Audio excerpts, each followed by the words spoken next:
Waalaikumsalam warahmatullahi wabarakatuh.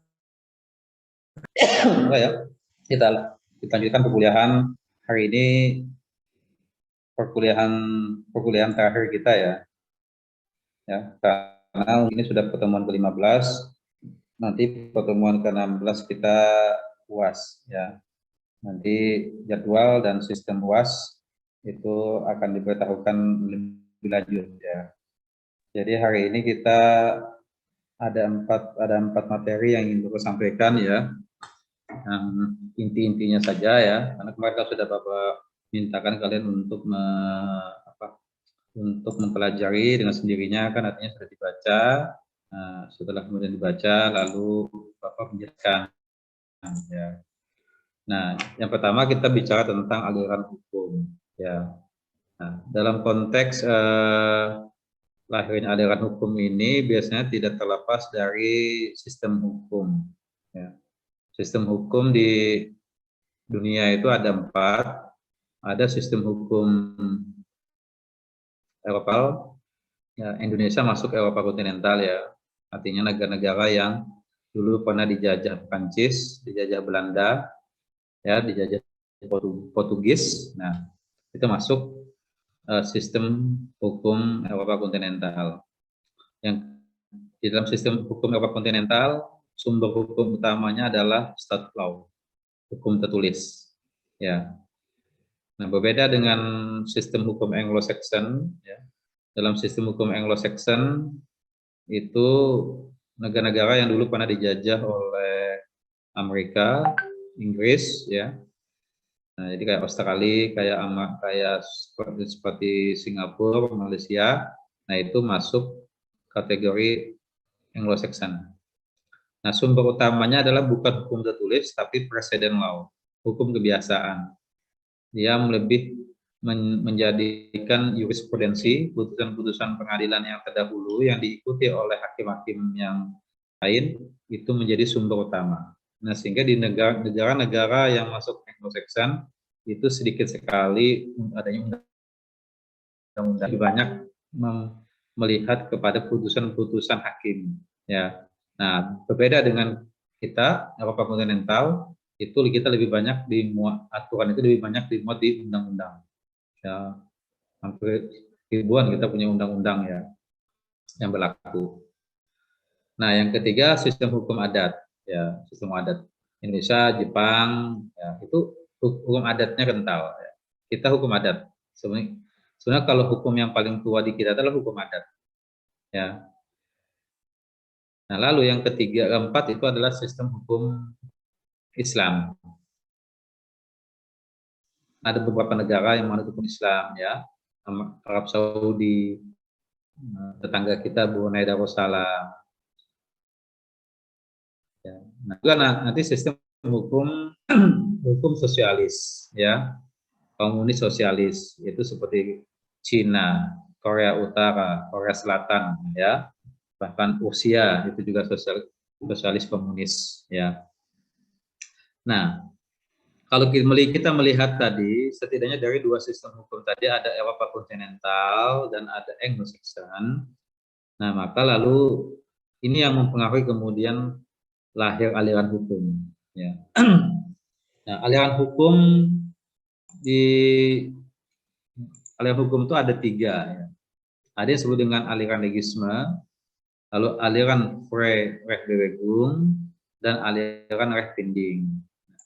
Kalau aliran legisme, dia memandang ya, bahwa hukum itu identik dengan undang-undang.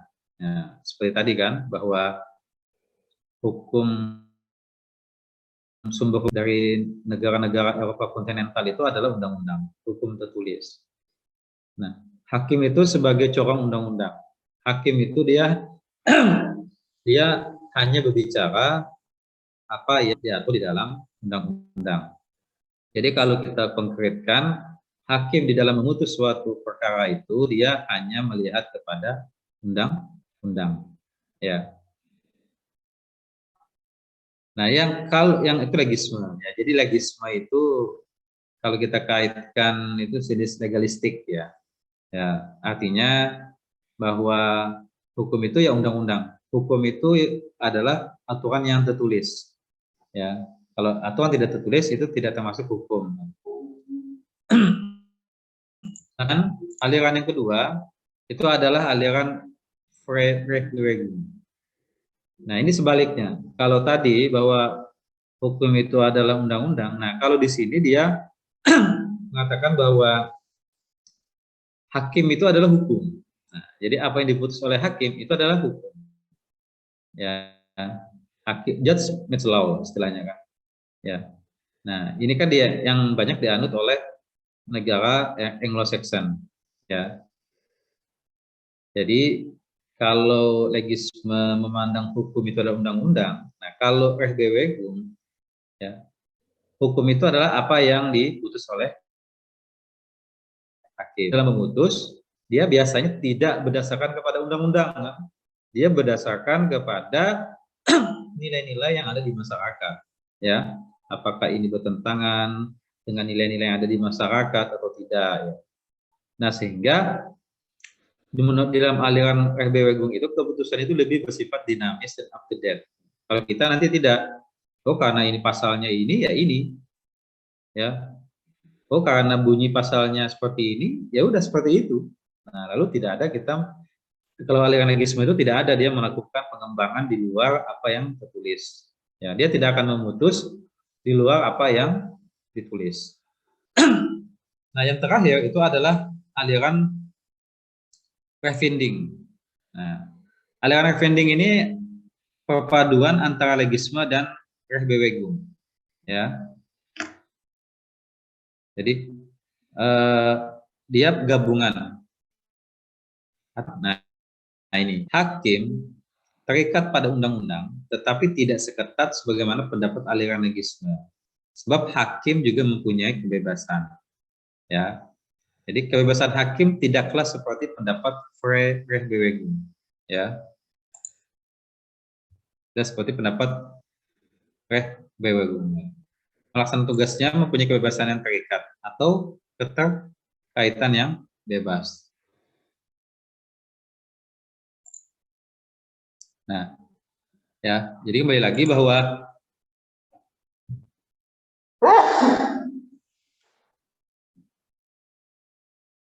artinya, ya, artinya bahwa hakim di dalam memutus suatu perkara dia tidak hanya semata-mata melihat kepada undang-undangnya, tetapi dia juga bisa melihat kepada nilai-nilai yang hidup di masyarakat. Ya. Nah, makanya kemudian pertanyaannya Indonesia masuk kategori yang mana? Apakah Indonesia masuk legisme, RBWGUM, atau masuk Reefending? Nah, seperti kita lihat ya. Nah, kalau kita melihat kepada pasal 20 AB Agreement Developing Fund Giving for Indonesia, ya, hakim harus mengadili berdasarkan undang-undang. Ya. Nah, kalau kita melihat ini lalu masuk aliran yang mana ini? Aliran legisme atau aliran RBWGUM? Legisme, Pak. Legisme. Karena hakim harus mengadili berdasarkan undang-undang. Lalu ada di pasal 22 AB, hakim yang menolak untuk mengadili dengan alasan undang-undangnya bungkam, tapi tidak ada, tidak jelas atau tidak lengkap, dapat dituntut karena menolak untuk mengadili. Ya, nah, artinya kan kalau kita melihat di pasal 22, berarti kalau ternyata undang-undangnya tidak ada, hakim tidak boleh menolak. Hakim tetap harus memeriksa dan mengadili. Nah, artinya di sini kan juga akhirnya apa? Akhirnya melihat di sini ini termasuk dari aliran RBWGUM. Ya. Nah, kemudian di Undang-Undang Kekuasaan Kehakiman ini sama dengan pasal 22 AB tadi. Nah, ini pasal 5 hakim konstitusi wajib menggali, mengikuti dan memahami nilai-nilai hukum dan rasa keadilan yang hidup di masyarakat. Nah, lalu artinya dengan demikian maka Indonesia itu masuk ke aliran Reefending. Mana alasannya? Ya ini tadi. bahwa hakim, selain hakim itu berdasarkan undang-undang, dia juga bisa memutus itu dengan melihat kepada nilai-nilai hukum dan rasa keadilan yang hidup di masyarakat, ya. Nah, sehingga ketidaktahuan hakim ialah suatu kerugian bagi pihak yang tidak bersalah. Ya, jadi intinya itu ya, bahwa aliran hukum itu ada tiga. Ada aliran legisme yang memandang bahwa hukum itu adalah undang-undang, artinya hakim memutus hanya berdasarkan undang-undang. Lalu ada aliran Vrij Rechtbeweging, ya, yang mengatakan bahwa hakim itu adalah pencipta hukum, ya. Nah, sehingga sumber utamanya itu adalah jurisprudensi. Artinya hakim di dalam memutus suatu perkara dia harus melihat kepada nilai-nilai yang ada di masyarakat, ya. Karena kan seperti Bapak katakan tadi, bahwa dalam sistem Anglo-Saxon, undang-undang itu tidak menjadi rujukan utama. Yang menjadi rujukan utama itu adalah jurisprudensi, putusan-putusan pengadilan yang terdahulu. Aliran Revinding, dia adalah memadukan antara aliran legisme dan aliran Rechtbeweging. Ya, di mana hakim dalam memutus suatu hanya melihat kepada undang-undang, tetapi juga dapat memperhatikan nilai-nilai hukum dan rasa keadilan yang ada di masyarakat, ya. Jadi itu.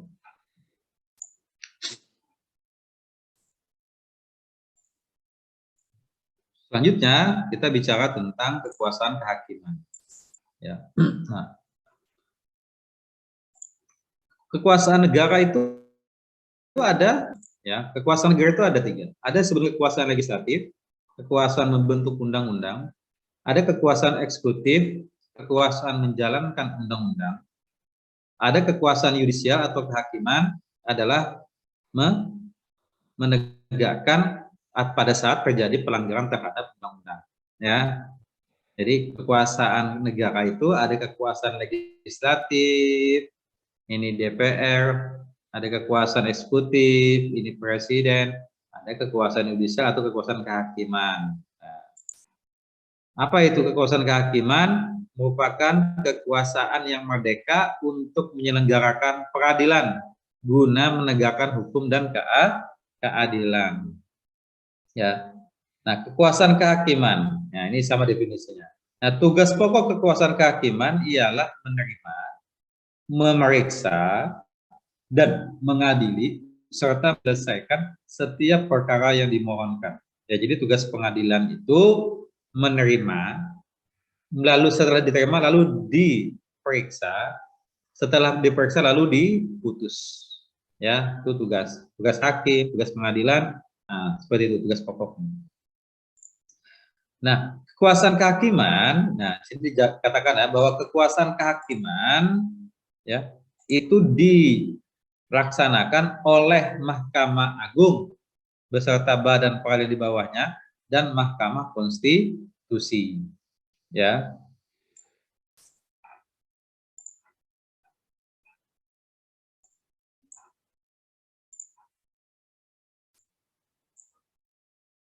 Ya, jadi dilaksanakan oleh Mahkamah Agung dan Mahkamah Konstitusi. Nah, dan badan peradilan di bawah Mahkamah Agung. Ada 4 badan peradilan di bawah Mahkamah Agung. Yang pertama adalah peradilan umum, yang kedua peradilan agama, yang ketiga peradilan tata usaha negara, dan keempat peradilan militer. Nah, Bapak yakin di mata kuliah pengantar hukum Indonesia juga ada dijelaskan ini. Ya. Nah, ini Mahkamah Agung. Tugas dan wewenang Mahkamah Agung apa? Menerima permohonan kasasi. Nah, kasasi itu kan kalau misalnya di pengadilan negeri, ya di pengadilan tingkat pertama, nanti setiap badan peradilan tadi dia tidak puas, maka pihak yang tidak puas tadi itu bisa mengajukan ke pengadilan tingginya. Lalu istilahnya banding. Nah, kalau nanti di putusan banding ada pihak yang tidak merasa puas, maka dia bisa mengajukan kasasi. Nah, kasasi itu nanti puncaknya ke Mahkamah Agung, ya. Pengadilan umum. Nah, di pengadilan umum ada namanya nanti pengadilan negeri. Ya, di atas pengadilan negeri nanti ada yang disebut dengan pengadilan tinggi. Nah, di atas pengadilan tinggi Mahkamah Agung. Jadi semua Ya, semua tingkatan peradilan ini puncaknya itu di Mahkamah Agung. Ya. Nah, begitu juga peradilan agama. Nanti ada peradilan agama, lalu di atasnya ada peradilan tinggi agama, di atasnya lagi ada Mahkamah Agung. Peradilan tata usaha negara begitu juga, di tingkat kemudian naik ke atas lagi ada peradilan tinggi tata usaha negara. Nah, puncaknya Mahkamah Agung. Begitu juga peradilan militer, ada peradilan tinggi militer, lalu ada Mahkamah Agung. Nah, masing-masing peradilan ini misalnya peradilan umum. Nah, kewenangannya apa peradilan umum itu? Nah, kewenangannya adalah ya mengadili perkara. Nah, ya. Jadi peradilan umum adalah salah satu pelaku proses kehakiman bagi pencari keadilan pada umumnya. Nah, sengketa apa yang bisa, perkara apa yang bisa diadili di peradilan umum itu adalah sengketa pidana, perkara pidana. Ya, kalau pidana namanya perkara, kalau perdata namanya sengketa. Ya, perkara pidana. Jadi perkara pidana apapun, artinya tindak pidana apapun, maka itu menjadi kewenangan dari pengadilan, dari peradilan umum. Ya.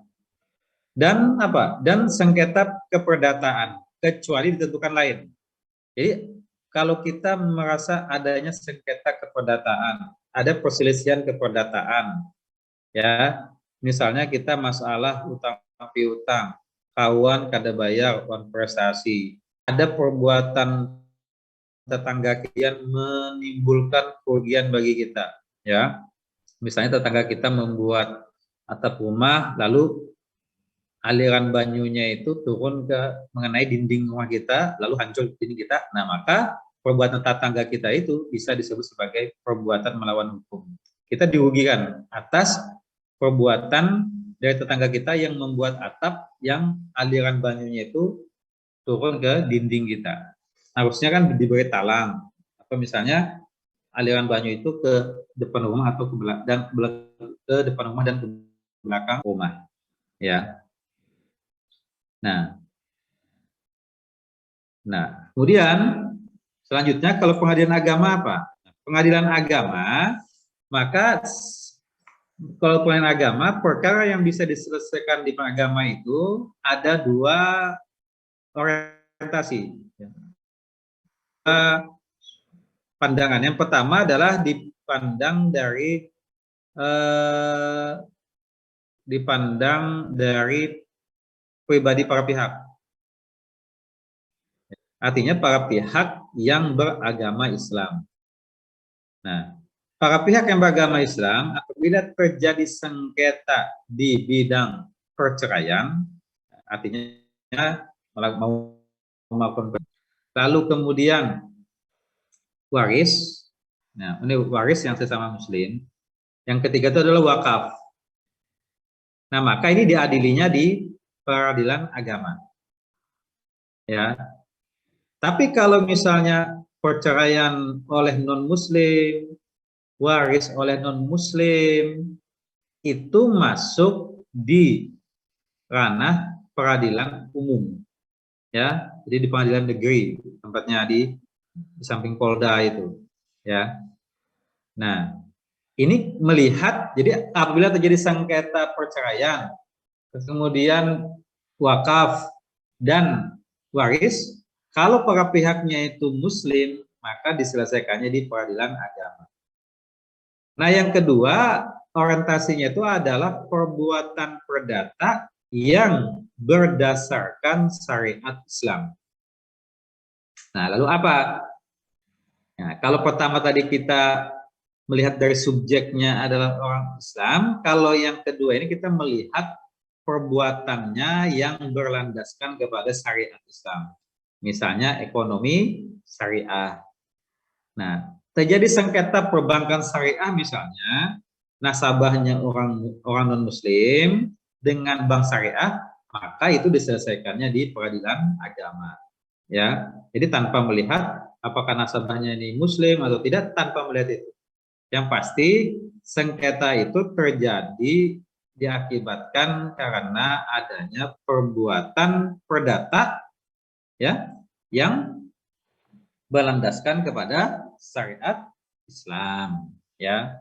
Karena kan seperti perbankan-perbankan, bank-bank syariah itu, bank Bukopin syariah, bank Mega syariah, itu kan belum tentu punya orang Muslim, ya. Tapi mereka menjadi ranah peradilan agama karena perbuatan yang mereka lakukan itu adalah perbuatan yang berlandaskan kepada syariat Islam. Nah, selanjutnya peradilan tata usaha negara ini adalah sengketa mengadili tentang keputusan tata usaha negara (KTUN). Ya, misalnya kalian dipecat dari mahasiswa, lalu kalian merasa keberatan dengan keputusan rektor, maka kalian gugat di pengadilan tata usaha negara. Orang tua kalian merasa sertifikatnya ditumpangi dengan sertifikat lain. Nah, lalu yang kalian gugat adalah sertifikat orang lain tadi itu, maka yang menjadi tergugat itu adalah, atau termohon itu adalah BPN.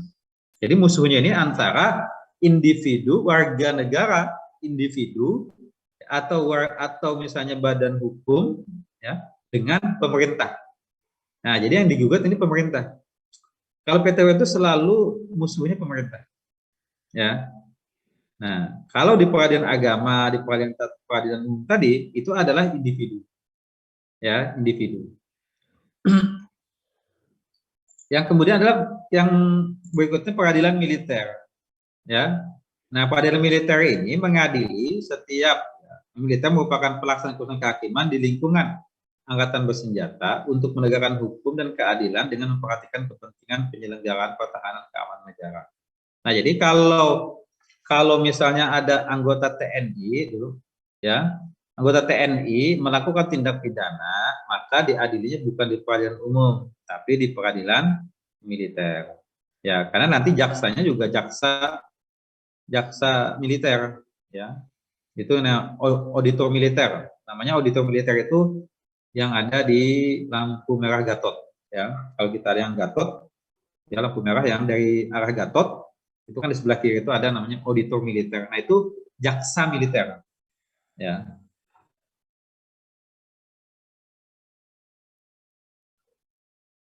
Nah, selanjutnya penyelenggara kekuasaan kehakiman yang berbeda adalah Mahkamah Konstitusi. Jadi ada dua, ya. Sebutkan lembaga penyelenggara kekuasaan kehakiman, maka jawabannya dua. Satu, Mahkamah Agung dan badan peradilan di bawahnya. Yang kedua adalah Mahkamah Konstitusi. Kalau ada pertanyaan lagi misalnya, sebutkan badan-badan peradilan yang ada pada badan-badan peradilan di Mahkamah Agung. Maka jawabannya peradilan umum, peradilan agama, peradilan tata usaha negara, dan peradilan militer. Peradilan, ya, jangan menggunakan pengadilan. Kalau pengadilan itu lembaganya, kalau peradilan itu sistemnya, ya, keseluruhan. Artinya mulai dari tingkat pertama, tingkat banding, ya, masuk kewenangannya. Nah, kalau Mahkamah Konstitusi, kewenangannya itu ada 4. Jadi tugas wewenang Mahkamah Konstitusi ada 4. Yang pertama adalah menguji undang-undang terhadap Undang-Undang Dasar 45. Nah, ini yang sering kita lihat kan ada judicial review yang dilakukan oleh warga negara untuk menguji terhadap Undang-Undang Dasar. Misalnya ada bunyi dari suatu undang-undang yang dianggap kurang jelas. Nah, maka lalu diujilah ke Mahkamah Konstitusi untuk menyatakan bahwa bunyi pasal ini tidak jelas, sehingga ini bisa merugikan warga negara. Nah, yang kedua, tugasnya adalah memutus sengketa kewenangan lembaga negara yang kewenangannya diberikan oleh Undang-Undang Dasar 45. Nah, apa saja lembaga negara? Banyak, ya. Tetapi yang menjadi objek dari pemeriksaan Mahkamah Konstitusi adalah apabila sengketa tadi terjadi di antara lembaga negara yang kewenangannya diberikan Undang-Undang Dasar 45. Misalnya apa? Lembaga presiden, ya. Karena di Undang-Undang Dasar itu ada untuk lembaga presiden, DPR, MPR, DPD, lalu Mahkamah Agung, lalu Komisi Yudisial, BPK. Nah, itu masuk lembaga negara, ya, yang lahir lahir berdasarkan Undang-Undang Dasar 45. Nah, kalau KPK tidak, itu lahir benar. Ya, KPK itu ada berdasarkan undang-undang, bukan karena Undang-Undang Dasar 45. Kalau berdasarkan 45 itu kita lihat di mana? Di Undang-Undang Dasar 45 itu ada tidak menyebutkan lembaga-lembaga negara tadi, maka itulah. Nah, ya. Nah, maksud misalnya kepolisian, disebut kepolisian kewenangannya tidak diberikan oleh Undang-Undang Dasar 45, tapi oleh undang-undang. Ya. Nah, misalnya terjadi sengketa antara Mahkamah Agung dengan Komisi Yudisial. Nah, maka yang menyelesaikannya adalah Mahkamah Konstitusi. Yang ketiga, memutus pembubaran partai politik. Nah, jadi pembubaran partai politik itu harus dilakukan melalui sidang Mahkamah Konstitusi. Yang keempat, memutus perselisihan tentang hasil pemilu. Nah, ini kan kalau sesudah pilkada, ada nanti gugatan di MK, sesudah pemilu, pileg, pilpres, itu ada nanti di Mahkamah Konstitusi sengketanya, ya. Nah, kemudian yang terakhir itu adalah Komisi Yudisial. Tapi Komisi Yudisial ini penyelenggara urusan kehakiman, tapi dia sifatnya adalah pengawasan. Dia pengawas. Dia bukan penyelenggara, ya. Tapi dialah yang mengawasi lembaga-lembaga kekuasaan kehakiman tadi. Nah, kewenangannya apa? Ya, ada 4. Mengusulkan pengangkatan hakim agung dan hakim ad hoc di Mahkamah Agung. Menjaga dan menegakkan kehormatan, keluhuran martabat serta perilaku hakim. Menetapkan kode etik perilaku hakim. Menjaga dan menegakkan pelaksanaan kode etik tadi. Nah, jadi yang diawasi oleh Komisi Yudisial itu adalah hakim mahkamah dan hakim-hakim di bawah badan peradilan, ya, dan hakim-hakim peradilan di bawah Mahkamah Agung. Mahkamah Konstitusi tidak menjadi objek dari pengawasan yang dilakukan oleh Komisi Yudisial. Di mana Pak fungsi pengawasan yang ini, ya, menjaga dan menegakkan kehormatan, keluhuran martabat serta perilaku hakim. Nah, ini yang fungsinya mengawasi, ya. Kalau hakim itu diawasi oleh Komisi Yudisial, kalau kepolisian diawasi oleh Komisi Kepolisian Nasional atau Kompolnas, kalau kejaksaan oleh Komisan. Ya. Oke, sampai sini ada pertanyaan? Izin masuk Pak. Ya, silakan. Ulun saran nih Pak. Ya. Ulun ingin menanyai tentang yang kasasi tadi Pak. Ulun pernah dengar setelah banding tuh hukumannya kenapa jadi ditambahkan Pak? Nah, itu yang masih ingin ulun tahu. Terima kasih Pak. Oke, ya, terima kasih ya. Nah, karena kewenangan yang diberikan kepada hakim Mahkamah Konstitusi bisa dia menambah, ya. Jadi dia bisa, jadi gini, kewenangan hakim Mahkamah Konstitusi bisa dia memberi 3 putusan. Bisa dia dalam bentuk, ya, bisa dia dua putusan, ya. Pertama, dia bisa dalam bentuk menolak, artinya kasasi yang oleh pihak itu dia tolak, sehingga kalau ditolak berarti apa? Berarti keputusan yang dibuat oleh badan peradilan di bawah Mahkamah Agung, misalnya karena oleh pengadilan tinggi, itu dianggap betul, ya. Atau misalnya Mahkamah Agung itu menerima, kasasinya diterima, lalu kemudian dia memeriksa sendiri. Nah, ini yang Mahkamah Agung kalau dia menerima kasasi kemudian memeriksa sendiri, ini apa? Kemungkinan. Bisa kemungkinannya adalah dikurangi, bisa juga dia dibebaskan, dan bisa juga dilepaskan, ya. Nah, tapi sebenarnya kalau kita melihat teorinya, ya, melihat pada hakikatnya, hakim kasasi itu sebenarnya dia hanya memperkuat, artinya memperkuat itu dia kemudian menolak kasasi dan dia memperkuat putusan yang di bawahnya, ya, atau dia misalnya membebaskan atau melepaskan. Sebenarnya dia tidak boleh menambah atau mengurangi, tidak boleh. Karena Mahkamah Agung itu yudik faksi, tapi yudik juris, ya. Dia hanya memeriksa apakah di dalam penerbitan suatu putusan itu sudah sesuai tidak dengan aturan atau tidak. Dia hanya bicara itu. Dia tidak bicara dalam konteks jenis hukumannya, ya. Tetapi di Indonesia ternyata itu dibolehkan. Hakim lalu menambah. Makanya kalau misalnya kasus tindak pidana korupsi, kalau dulu dia kasasi, hakimnya masih almarhum Artijo Alkostar, dia takut pasti ditambahnya, ya. Kan banyak yang dulu hukumannya cuma 6 tahun, tapi karena kasasi jadi 12 tahun. Ya, bahkan ada yang jadi 18 tahun. Nah, ya ini karena sistem kita membuka peluang bahwa hakim kasasi itu boleh, ya, boleh menambah hukuman. Padahal pada prinsipnya kalau secara teori Mahkamah Agung itu hanya menyatakan putusan itu betul atau tidak. Kalau betul berarti memperkuat. Oh, kalau misalnya tidak betul, kemudian apa salahnya? Ya, ternyata kalau salah ya dibebaskan. Artinya kan gini, kalau Mahkamah Agung, hakim kasasi menganggap bahwa putusan ini keliru, maka putusannya adalah bisa bebas, bisa lepas. Kalau hakim kasasi mengatakan bahwa apa yang diputus oleh pengadilan di bawahnya itu sudah betul, maka dia memperkuat, ya, dia menguatkan putusan pengadilan di bawahnya dan otomatis menolak permohonan kasasi, ya. Jadi itu ya.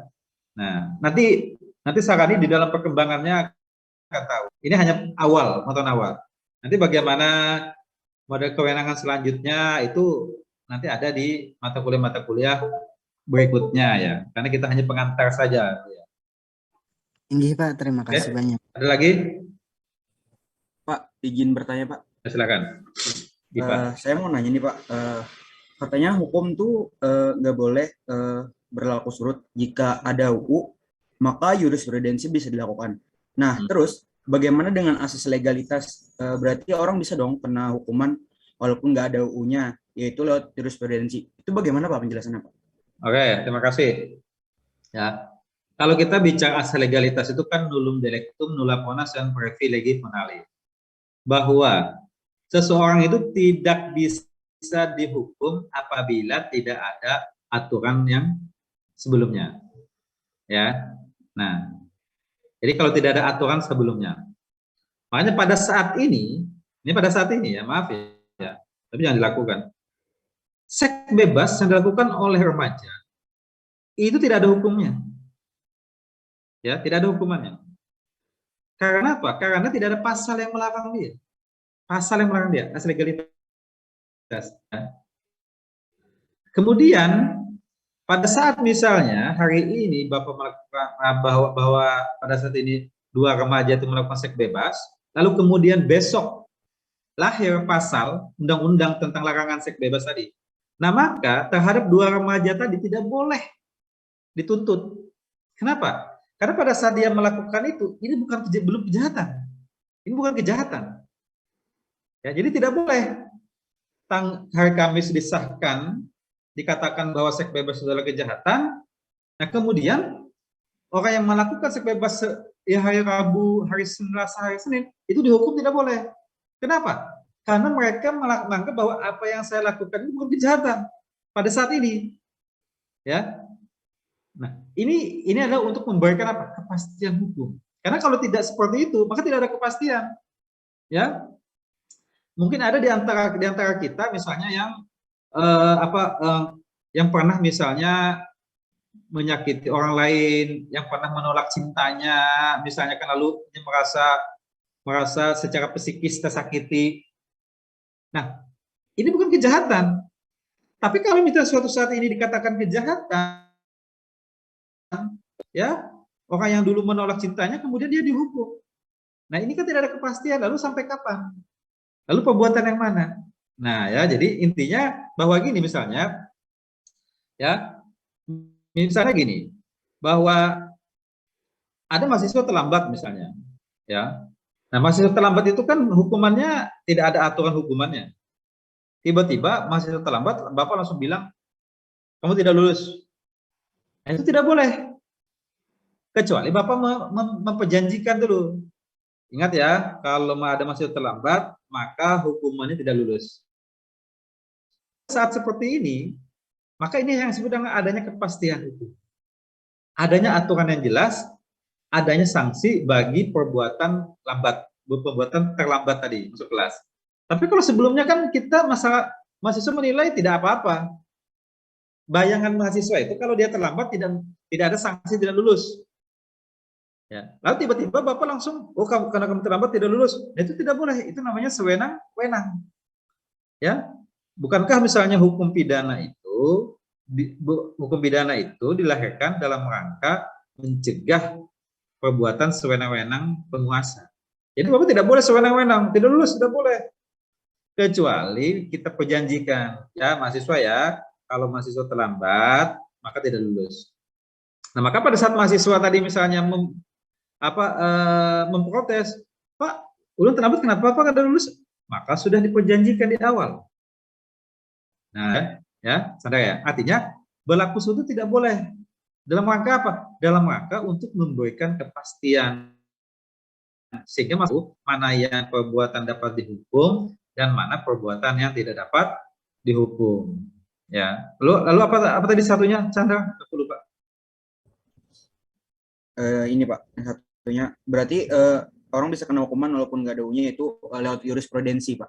Nah ya, ini lagi bahwa tadi tergantung karena kita menganut aliran reviding, ya, ya, maka bisa saja hakim ya menghukum seseorang yang sebenarnya undang-undangnya tidak ada. Ya, misalnya undang-undang tidak. Misalnya begini.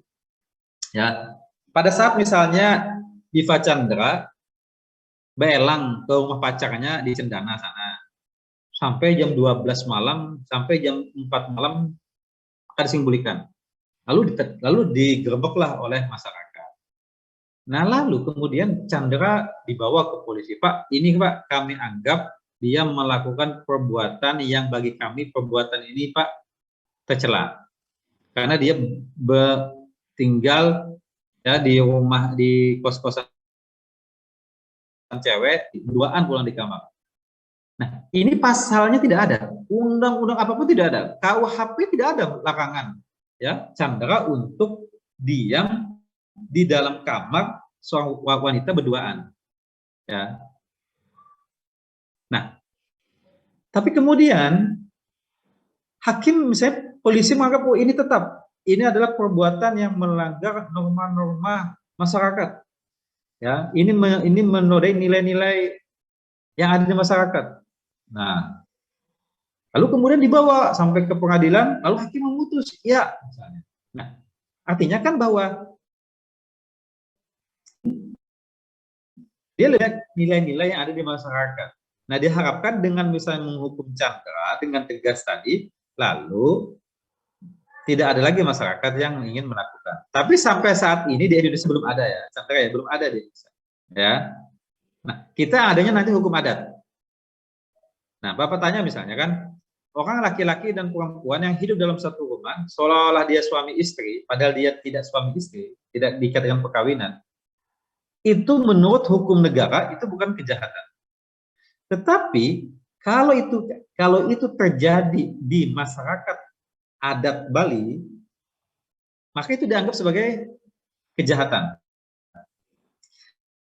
Karena di situ ada namanya logika saha. Ya, jadi laki-laki dan wanita itu yang hidup dalam satu rumah itu tidak boleh. Ya, nah ini kan bisa diadili peradilan negara itu sekarang sangat sulit ya, karena nanti polisi juga bingung ini pasal mana yang mau ditetapkan, kan gitu kan? Ya pasal mana yang mau ditetapkan? Ya tidak. Ya. Nah. Oke, ada lagi? Pak, izin bertanya Pak. Ya silakan. Aiman. Terkait kasasi, berapa kali kasasi boleh diajukan, Pak? Ya, kasasi itu hanya boleh diajukan 1 kali, ya. Dan kasasi itu boleh diajukan oleh, kalau di dalam perkara pidana bisa diajukan oleh terdakwa, ya, bisa diajukan oleh jaksa. Misalnya gini, misalnya terdakwa dinyatakan bersalah dan dihukum 4 tahun. Nah, lalu terdakwa ini mengajukan kasasi, dia keberatan dihukum 4 tahun, dia merasa dia ini bebas mengajukan. Tapi bisa saja kemudian terdakwa ini tidak mengajukan, nah cukuplah 4 tahun, ya. Nah, tetapi bisa saja nanti jaksa yang mengajukan kasasi. Kenapa? Karena jaksa menilai bahwa putusan 4 tahun itu jauh dari apa yang dituntut, ya, apa yang dituntut. Nah, jadi pihak-pihak itu boleh mengajukan kasasi baik itu terdakwa maupun jaksa. Dan itu hanya 1 kali, ya. Dan itu hanya 1 kali. Karena kan kalau hanya Bapak mengajukan kasasi lalu diputus, nah Bapak tidak bisa lagi mengajukan kasasi, ya. Karena apa? Ya karena kan ini sudah pernah diperiksa. Ya maka apa menguji kasasi itu melalui apa? Melalui peninjauan kembali, namanya PK, ya. Nah PK ini sebenarnya 1 kali juga, tapi Mahkamah Konstitusi ada mengatakan PK boleh berulang-ulang. Ya akhirnya tidak ada habis-habisnya, ya. PK ditolak, nantilah dulu lah, menunggu nanti hakimnya pensiun. Kalau hakim yang baru ini mau lagi PK lagi, ya tidak ada habisnya. Jadi harus ada batasan, itu kepastian. Nah, sedangkan PK itu hanya boleh diajukan oleh terpidana, ya. Nah, jadi kalau misalnya pengadilan tinggi, di pengadilan tinggi dihukum 4 tahun, di pengadilan tinggi dihukum 5 tahun, di Mahkamah Agung kemudian dihukum 6 tahun, lalu dia PK. Nah, itu boleh. Tapi kalau misalnya dia terdakwa itu dibebaskan, terdakwa bebas atau lepas, dinyatakan tidak bersalah, ya tidak perlu PK. Ngapain PK kan? Putusan itu sudah menguntungkan saya, misalnya gitu kan. Ya, karena bahasanya tuh yang mengajukan PK itu adalah orang yang pidana, ya, orang yang sudah, ya. Oke, ada lagi?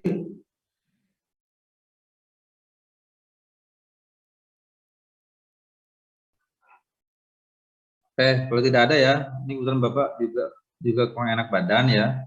Jadi nanti ada 2 materi lagi ya, yaitu materi penemuan hukum dan penegakan hukum ya. Nah, mudah-mudahan minggu depan kalau memang Bapak sempat ya bisa masuk ya. Walaupun nanti kita UTS tetap di pertemuan ke-16 ya. Jadi minggu depan kalau kita masuk, itu maaf ya, itu sifatnya tidak wajib, Bapak katakan. Ya, jadi kalau minggu depan kita kuliah, itu sifatnya tidak wajib, ya. Dan nanti juga tidak ada presensi, ya. Ini Bapak hanya ingin menjelaskan saja materi tentang penemuan hukum dan penegakan hukum. Ya, paling cuma setengah jam lah menjelaskannya, ya. Ini sudah absen semuanya? Hah? Sudah? Maaf Pak, tadi saya ini absen dari laptop sama HP nggak bisa-bisa, soalnya error. Kadang itu.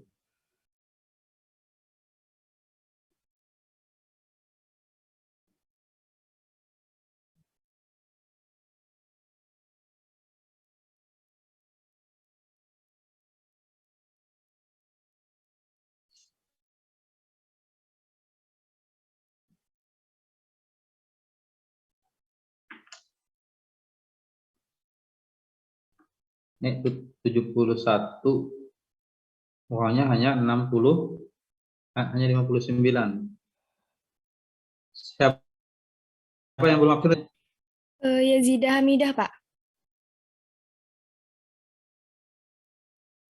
Sudah, Yazidah Hamidah aja. Ada lagi? Ada lagi? Tidak ada. Pak, tadi ada katanya yang jaring lampunya padam, jadi wifi-nya ada gangguan. Siapa namanya? Silpi siapa ya, guys? Adil. Ada Dana. Yang tidak hadir Muhammad Aditya Rahman, Yazid Hamidus, Mega Irawan, gabung sama Ahmad Rizky Wahyudin. Berarti servis sudah. Ya. Oke ya. Sudah Tidak lagi. Pak. Terima kasih. Terima kasih, Pak. Ya, minta maaf. Assalamualaikum warahmatullahi wabarakatuh. Waalaikumsalam warahmatullahi wabarakatuh. Waalaikumsalam. Terima kasih, Pak.